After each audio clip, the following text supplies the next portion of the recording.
The afternoon sun cut through the tall windows of the Atlanta Historical Archive as Dr. Rebecca Morrison sorted through a stack of early 1900s photographs. 15 years in this job had sharpened her instincts. She could spot an anomaly in seconds. But today, one image hit her like a punch. A wedding portrait from 1903. A white man in a dark suit sat stiffly beside a black woman dressed in an expensive white gown. Their hands were clasped, posed like a married couple. But the moment Rebecca saw it, everything in her head screamed one thing. Impossible. In 1903 Georgia. Interracial marriage wasn't just frowned on, it was illegal, criminal, and punishable by prison. The state's anti-miscegenation laws had been brutal for over a century. No studio, no photographer, no white man of standing would risk posing for a photo like this. So why did this picture exist? Rebecca marked it for high-resolution scanning. But the unease clung to her all night. 2 weeks later, she sat in front of her computer, zooming through the digital details. The backdrop, the dress, the tension in the woman's shoulders, the man's cold, controlling posture. Then she zoomed into their hands. What she saw made her breath stop. The bride's fingers were deliberately positioned, not resting, not relaxed. Her index finger and thumb formed a discrete pattern Rebecca recognized instantly. A distress signal, a silent request for help hidden inside a forced pose. Rebecca froze. For a woman in 1903, black, powerless, isolated, to send a message like this meant one thing. She knew this photograph might be her only chance to reach someone. This wasn't a wedding photo. It was a warning. Rebecca's hands shook as she captured screenshots. The more she studied the woman's face, the more obvious the truth became. Behind the forced dignity was terror-controlled, swallowed, but unmistakable. She picked up her phone and dialed the only historian she trusted for this level horror, Dr. Marcus Williams, a specialist in Jim Crow-era abuses. He arrived that evening. Rebecca didn't explain. She simply handed him the photograph. Marcus stared at it for a long time. His jaw tightened. His voice dropped. This shouldn't exist. Rebecca already knew, but she forced herself to ask, unless what? Unless this wasn't a marriage, Marcus said. Unless it was something else entirely. Coercion, captivity, ownership. He turned the photo over. A faint handwritten note read, Mr. Charles Whitfield and servant. Not wife. Not bride. Servant. The words crawled across Rebecca's skin, like ice. Marcus exhaled slowly. He didn't even try to hide it. He staged this like a wedding because he could. Because no one could stop him. This picture isn't love, it's power. Rebecca felt her stomach drop. Why the dress? Why the pose? Why the performance? Marcus answered before she voiced the thought. Some men in this era forced their servants into roles that mimicked marriage. It wasn't legal, but it fed their ego, their dominance. A grotesque fantasy where the woman had no rights and no escape. Rebecca stared back at the image, the terror in the woman's eyes, the bruises barely concealed by lace, the hidden signal in her fingers, a silent scream, captured in silver nitrate, a message that waited more than a century to be. Heard. And now it was Rebecca's responsibility to uncover the truth behind it. The next morning, Rebecca and Marcus headed straight to the Georgia State Archives. There was only one solid lead to start with. Asterisk, the name on the back of the photograph. Charles Whitfield. Asterisk, when Rebecca said the name to the archivist on duty.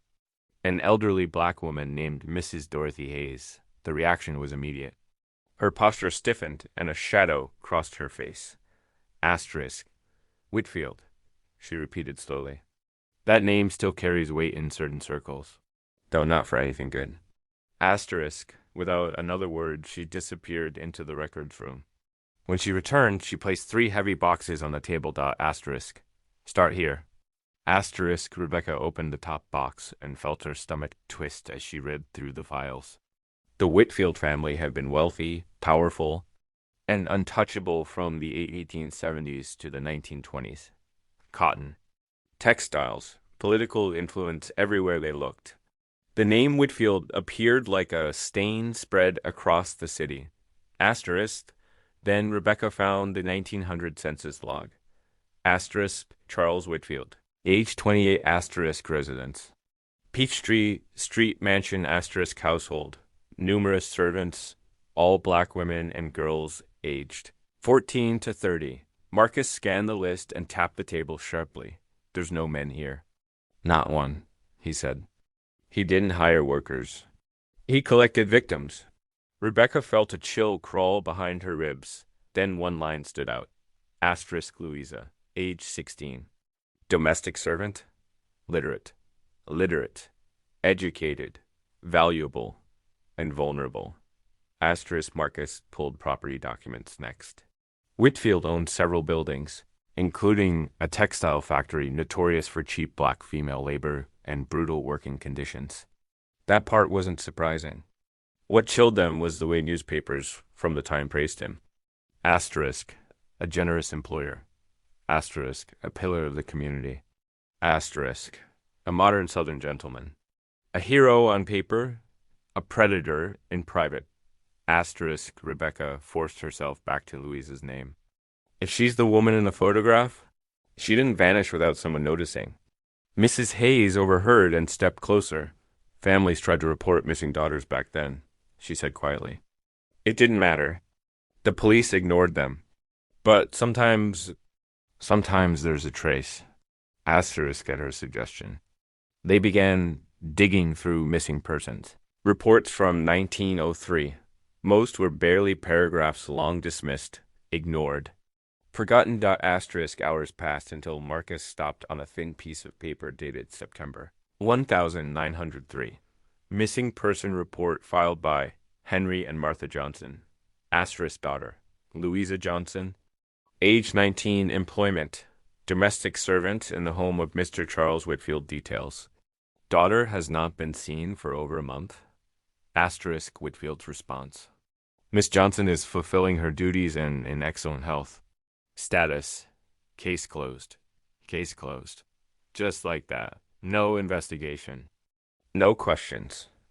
Rebecca cross-referenced the Johnsons in the 1900 census. There they were. A small home near Auburn Avenue. A striving black family, literate, hardworking, respected. A father who worked as a carpenter. A mother who took in laundry. People trying to build a future in a society built to crush them. Asterisk Marcus pulled additional church records. And Rebecca found a letter in shaky handwriting. From Martha Johnson. Asterisk. We have not seen our Louisa. Weeks. Asterisk Mr. Whitfield will not let us visit. Her. She has stopped writing. My heart tells me something is wrong. Asterisk. The reply from the pastor was infuriating. Asterisk. Mr. Whitfield assures me she is healthy and simply busy. Asterisk. The Johnson family must trust in God and avoid troubling a respected gentleman. Asterisk respectability had become a shield for monster. Asterisk Rebecca felt anger rising steady, cold, focused. She looked again at Louisa's name. This girl fought to leave a message in her photograph, she whispered. The least we can do is bring her out of the darkness. Asterisk. The pieces were forming. A powerful white man, a missing black girl. Asterisk. A staged wedding portrait. Asterisk. A distress signal hidden in her fingers. This wasn't a mystery. It was a crime scene preserved in ink. Asterisk. Finding Louisa's name was one thing. Proving what happened to her was another. Rebecca knew the next critical step was the photography studio itself. Morrison and Wright Portrait Studio. Stamped clearly at the bottom of the print. Asterisk, most studios from that era were long gone. But some photographers kept meticulous records. Rebecca contacted the Georgia Historical Society, hoping for a miracle. She got more than that. A descendant of the original photographer, James Morrison, still lived in Decatur and had preserved his great-grandfather's journals and archives. When Rebecca and Marcus arrived at his home, James led them to a study filled with old cameras, glass negatives, and leather-bound journals arranged with museum-like care. Asterisk, my great-grandfather documented everything. James explained. He hated what he was forced to photograph sometimes, But he knew these records mattered. He pulled out a journal marked August 1903 and flipped to a page held by a faded ribbon. This, he said quietly, is the day your photograph was taken. Asterisk, he began reading aloud. August 17th, 1903. Asterisk today. I performed the most disturbing task of my career. Rebecca felt her pulse pick up. Mr. Charles Whitfield commissioned a wedding portrait, but there was no wedding. The young Negro woman he brought was terrified. Asterisk James looked up. He never used her name, not once. He continued reading. The gown didn't fit her. Asterisk. Her wrists had visible bruising. Asterisk when the man forced her hand into his. She trembled so violently I nearly stopped the session. Asterisk Marcus clenched his jaw. Rebecca felt sick, but the next part made her breath freeze. As I prepared the exposure, the girl moved her fingers in a deliberate pattern, a signal. I believe, a plea. I captured it. He captured it. He saw it. He understood. And he recorded it in his journal even though he couldn't save her. James turned the page. I took 3 photographs. Whitfield demanded a perfect image. I felt complicit in something evil. But what could I do? Asterisk report him? The police would laugh. Asterisk a white man of his status is untouchable. Asterisk Rebecca stared at the journal. Being faded, but the meaning loud enough to echo across a century. Asterisk. You're telling me your great-grandfather knew exactly what he was photographing? She asked. James nodded slowly. He knew. And it haunted him.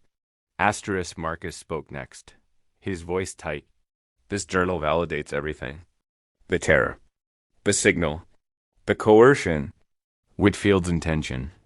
James returned the journal to the table with a heavy sigh. There's more in the archives, he said. Your picture wasn't the only disturbing commission he ever mentioned from that period. Whitfield had a pattern. Asterisk, that single word stuck like a blade. Pattern. This wasn't a one-time act. This wasn't a single victim. It was systematic.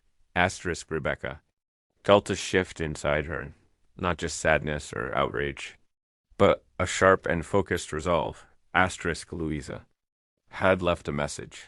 Asterisk, the photographer had left his. Testimony. Asterisk, now it was up to them too.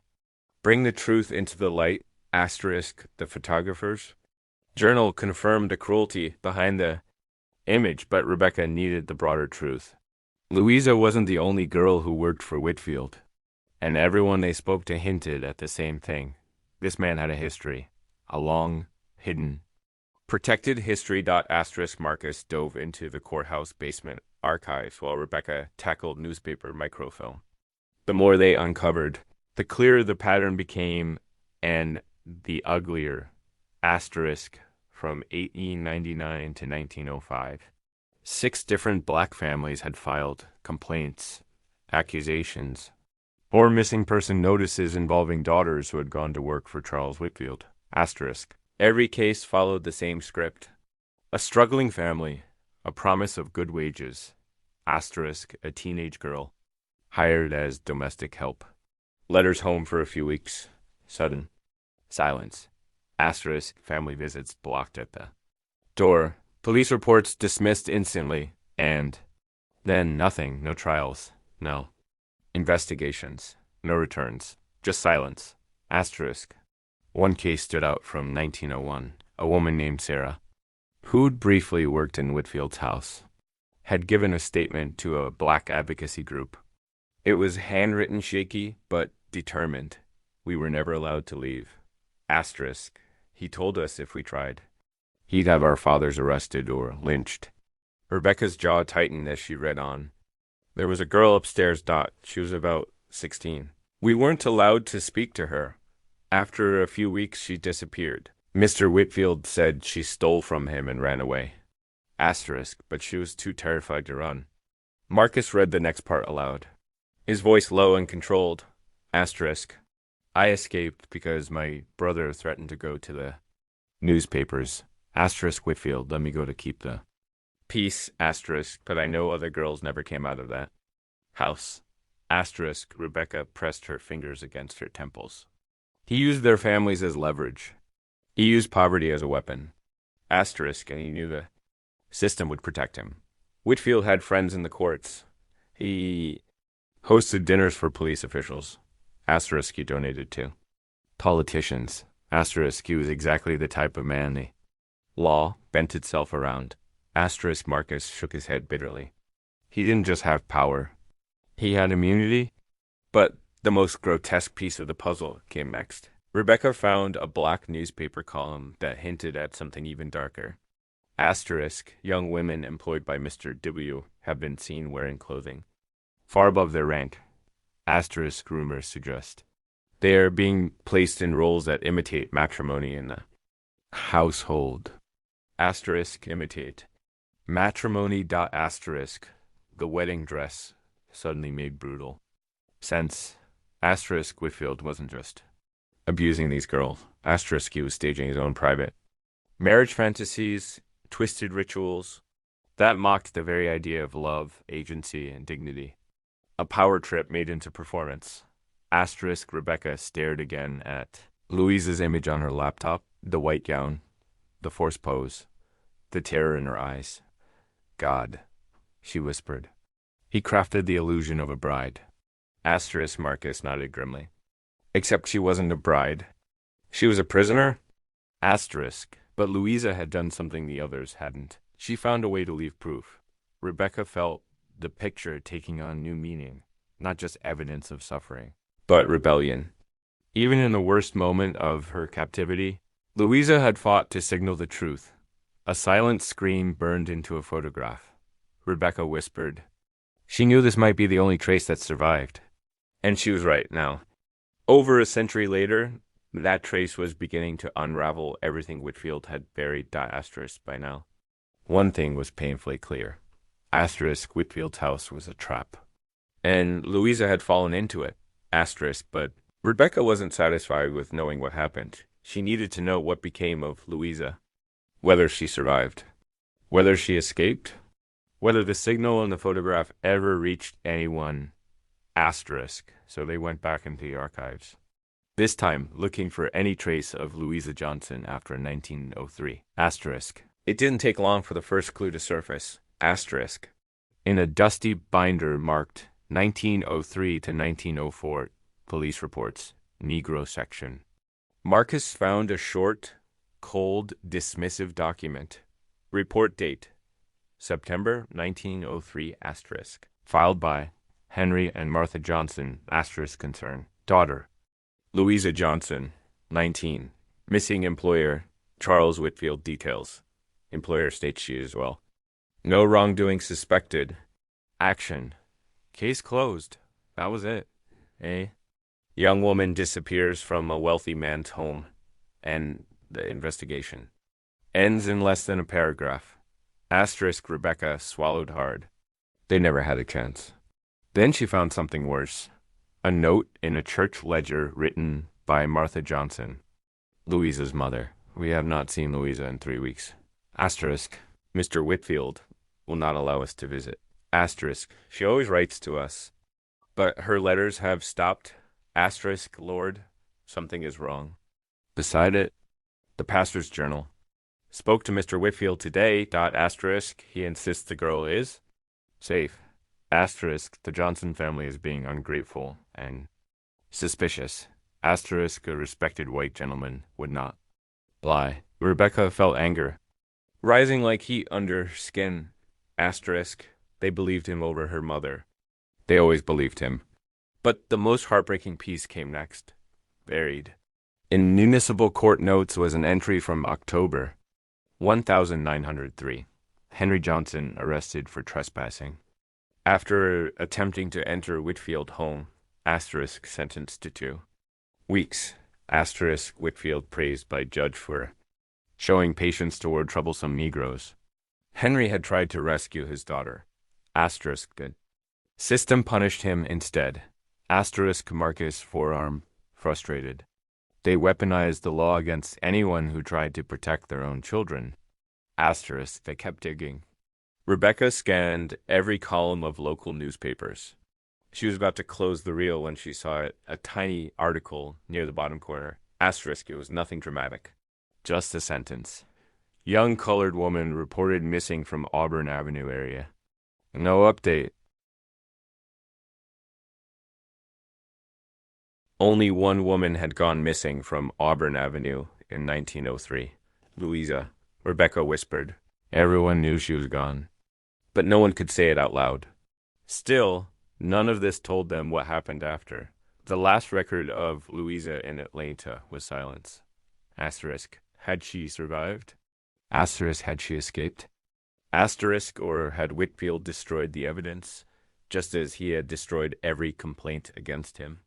Rebecca stared again at the wedding photograph on her laptop screen. Louisa hadn't positioned her fingers by accident. Asterisk. She wasn't giving up. Asterisk. She was signaling to the future dot asterisk. Somewhere. Rebecca said quietly, there has to be a record of her escape, or her death. Asterisk. Marcus nodded. Then we looked beyond Atlanta. Asterisk, and that decision cracked the case. Open. Asterisk, because the next place they searched. Far from Georgia, held Louisa's first reel. Trace. Asterisk, her first step toward. Freedom. Asterisk, asterisk, Rebecca and Marcus expanded their search beyond Atlanta. Checking medical records, charity ledgers, and mutual aid reports from surrounding states. Girls who escaped abusive employers often surfaced far from where they'd been taken, if they survived long enough to surface at all. Asterisk, for 2 days. They found nothing. Then Marcus called out sharply from across the table. Rebecca, I got something. She hurried over. He turned the screen toward her. Asterisk, a hospital logbook. Freedman's Hospital. Washington, D.C., March 1904. The entry was brief but devastating. Asterisk, female patient. Approx. 20 years old. Asterisk gives name only as Louisa. Asterisk, multiple injuries in various stages of healing. Severe trauma. Refuses. Surname, asterisk states she escaped from a home in Georgia. Asterisk fears retaliation against her family. Rebecca exhaled. Hard. It's her, she whispered. It has to be her. Marcus kept reading. The next page contained handwritten notes from a social worker named Catherine Wells, who often worked with women fleeing abuse. Asterisk, her notes were blunt. Asterisk, asterisk. Patient flinches from any man who enters the ward. Exhibits terror at the mention of Georgia. Nightmares nightly. Asterisk, Rebecca felt her throat tighten. This is exactly what 8 months in that house would do to someone. Asterisk, but... Then came the line that connected everything. Asterisk, Catherine's. Notes April 1904. Asterisk. Louisa says the worst day was when he forced her into a white dress asterisk and made her pose for a photograph. Rebecca froze. There it was. The confirmation asterisk, the wedding portrait, wasn't symbolic or speculative. Asterisk, it was exactly what Louisa herself described, the peak of her humiliation. The day she thought she might never be seen again. Asterisk, Marcus read aloud from the next paragraph. His voice low. She told me she moved her fingers deliberately. Distress signal she had read about in a book. Asterisk, she hoped someone might one day notice. Asterisk, Rebecca shut her eyes. Her chest hurt. Asterisk. She knew, she whispered. She knew the photograph might survive even if she didn't. Asterisk, Louisa had left evidence inside a performance. Meant to erase her identity. It was genius. It was desperate. Asterisk, it was the last weapon she had. Asterisk, Rebecca turned the page. Asterisk, Catherine's final note. Asterisk, asterisk. We are contacting a mutual aid society to help her relocate asterisk and send word to her family without alerting the man she fears. Asterisk, and another note. Dated May 1904. Asterisk. Letter sent to mother. Message coded for safety. Louisa will remain hidden until certain he believes she is dead. Rebecca sat back and stared at Marcus. Whitfield thought she died, she said slowly. That's why he staged the fire later. To cover up that she was gone? Asterisk, Marcus nodded. He couldn't admit she escaped. It would expose everything. Asterisk, but this chapter held one more brutal. Twist dot asterisk inside the same hospital ledger was a final line beside Louise's entry. Discharged to the care of the Colored Women's Mutual Aid Society, asterisk, destination undisclosed. She lived, asterisk, but at the time, no one could know. Not Atlanta, not her parents, especially not Whitfield. Rebecca whispered. She had to disappear to survive. Asterisk, Marcus added. And her family had to pretend she was dead to keep her alive. Louisa had escaped a monster, but her story, her real story, had only just begun. Louisa had escaped. That much was now certain. Asterisk, but escape didn't mean freedom. Not when the man who held her had power, money, and a reputation he would burn the world to protect. Asterisk, Rebecca and Marcus shifted their search back to Atlanta newspapers, looking for anything that might reveal Whitfield's reaction to her disappearance. Asterisk, it didn't take long. Asterisk. In a March 1904 issue of the Atlanta Daily Herald, they found it, a carefully worded article. Fire at Whitfield residence claims. Life asterisk, authorities report a cooking. Accident resulted in a blaze that killed a young Negro. Servant asterisk, Mr. Whitfield describes her as careless but loyal.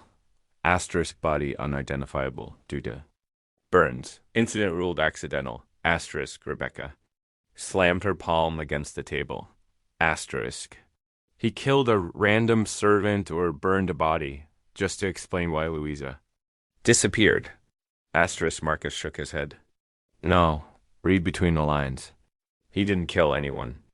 The black newspaper explained it. Asterisk. They pulled the next source, a copy of the Atlanta Independent, the only paper in the city willing to speak the truth during Jim Crow. Asterisk. Their article was careful, coded, but unmistakable. Sources report the servant who died had escaped weeks before.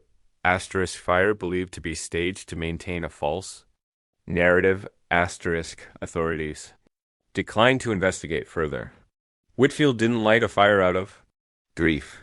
He lit it out of fear. Fear that Atlanta might notice one of his prisoners had broken free. Asterisk, fear that Louisa might talk. Asterisk, fear that his respectable image might crack. So he created a corpse. He fabricated a death. Asterisk, he burned evidence, not of Louisa, but of his own failure to keep control. Asterisk, Rebecca whispered. He had to pretend she was dead, because admitting she escaped would expose him. Asterisk, Marcus nodded. And as long as the city believed she died, he was safe. But this lie had consequences far beyond Atlanta, because for Louisa's parents, Henry and Martha Johnson, the staged death meant something much worse. Asterisk. They could never publicly claim their daughter was alive. Asterisk, if Whitfield found out she'd escaped, he would retaliate. Asterisk, against Louisa, against her family, against anyone who helped her. Their silence wasn't weakness. It was survival. Rebecca and Marcus dug deeper, following Catherine Wells' trail in Washington, D.C. They located letters preserved in the archives of a black women's refuge organization. Asterisk. The correspondence between Catherine and Martha Johnson stretched for years. Asterisk. Rebecca's throat tightened as she read the first message Martha ever received from her daughter after the escape, written carefully, coded for safety. Lama, I am alive. I cannot tell you where I am. Please do not search for me. Let him believe I am dead. It is the only way I can live. Asterisk. Tell my siblings. I love them. I will write again. Your daughter. Martha's reply was shaky, but strong. My girl, we will keep your secret. Your father prays for you every night. Asterisk. We will never say your name where danger can hear it. Asterisk. Stay safe. Live your life. God has carried you out. Asterisk. Rebecca set the letter down, her hands shaking. Asterisk. They lost their daughter publicly, she said quietly, but kept her privately. In coded letters, in hidden prayers. Whitfield's lie had trapped an entire family into silence, but Louisa didn't disappear into that silence. She rebuilt her life in Washington. D.C. Marcus found more records. She trained as a nurse. She married a gentleman named Edward, a postal worker, in 1908. Asterisk. She had 4 children, all healthy. She volunteered for women escaping violence. She gave testimony in 1925 to a national commission investigating racial abuse in the South using an alias. But speaking truth, one line in her testimony hit Rebecca like a punch. I survived because I found one moment to leave evidence in a photograph. Asterisk I. Made my pain visible so that someday someone might see it and understand. A century later, Rebecca stared at that same photograph glowing on her laptop screen. Asterisk the signal in Louisa's fingers. A small, hidden act of rebellion had finally reached the people. Who could tell her story? Asterisk Louisa had lived. She had escaped. She had rebuilt. Asterisk she had endured. Asterisk, but her story wasn't finished. Asterisk, because one last piece was still missing. Asterisk, did her descendants know the truth? Asterisk, or had the silence continued for generations? Rebecca and Marcus were about to find out. Asterisk, the pieces of Louisa's life were spread across tables, archives, letters, and digital screens, but one last gap remained. Asterisk, did her family today know the truth? Asterisk, or had the silence swallowed her story for generations? Asterisk, Rebecca and Marcus traced the Washington, D.C. records forward. Marriage license, birth certificates of her 4 children, census logs, and the nursing registry. In one file, a familiar name appeared. Asterisk Dr. Michelle Foster, professor of African American history. Howard University. Asterisk great-granddaughter of Louisa J. Asterisk Rebecca didn't hesitate. She called immediately. Michelle's voice shook within seconds. We've been waiting for this, she said. My great-grandmother told us someone would find that photograph one day. Asterisk 2 days later, Rebecca and Marcus arrived at Michelle's home. She welcomed them in with the reverence of someone receiving long-lost relatives. On her dining table were neatly arranged boxes, family documents preserved with meticulous care.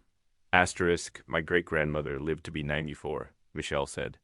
She told us what happened when we were old enough to understand. But she always said, asterisk, me truth isn't complete until someone finds the picture.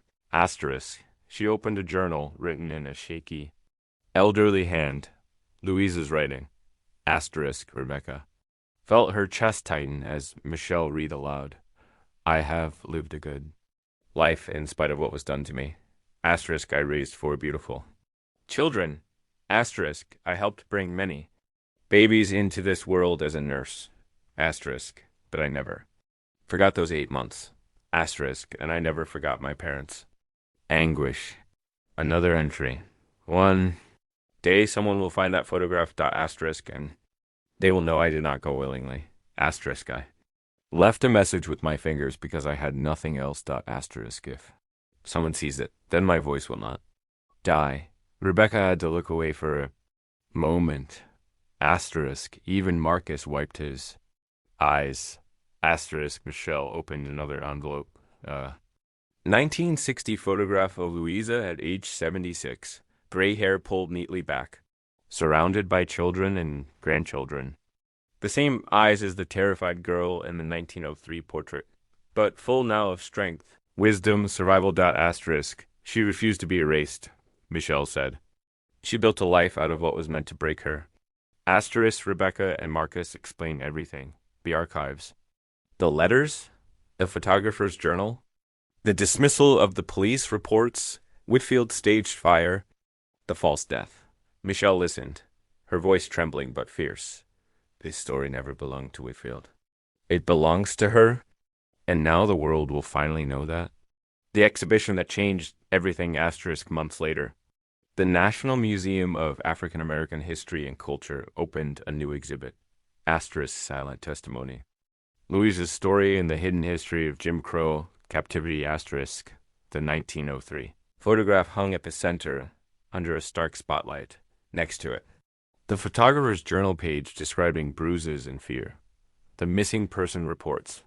Martha Johnson's heartbreaking letters. Asterisk. The fire report that covered up Louise's escape. Asterisk. Hospital logs from Washington. Louise's 1925 testimony.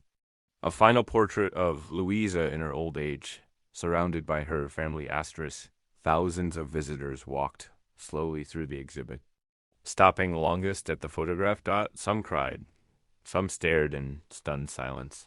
Asterisk. Some whispered prayers. Everyone understood the signal Louisa left. At the opening ceremony, Michelle stood before the portrait of her great-grandmother, one hand resting gently against the glass. She spoke simply. Asterisk. She survived. She rebuilt. And she refused to be forgotten. Asterisk. For 120 years. Her silent scream waited. Asterisk. Now it has been heard. Rebecca stepped forward next. Asterisk. Louisa's story exposes a brutal truth, she said. This wasn't one woman suffering. Asterisk. This was a system that allowed powerful men to do the unthinkable. Asterisk. But she fought back in the only way she could, with a hidden signal meant for the future. Asterisk. And today, that future has found her.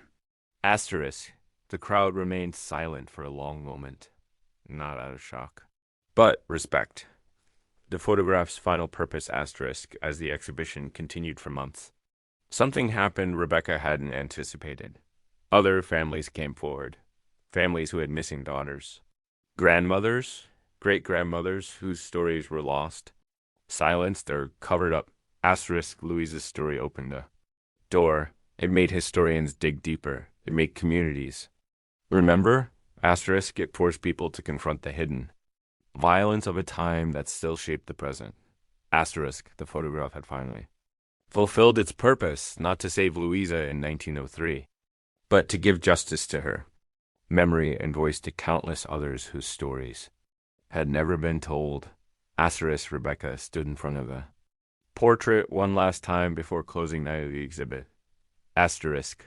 The white gown, the trembling fingers, the hidden message.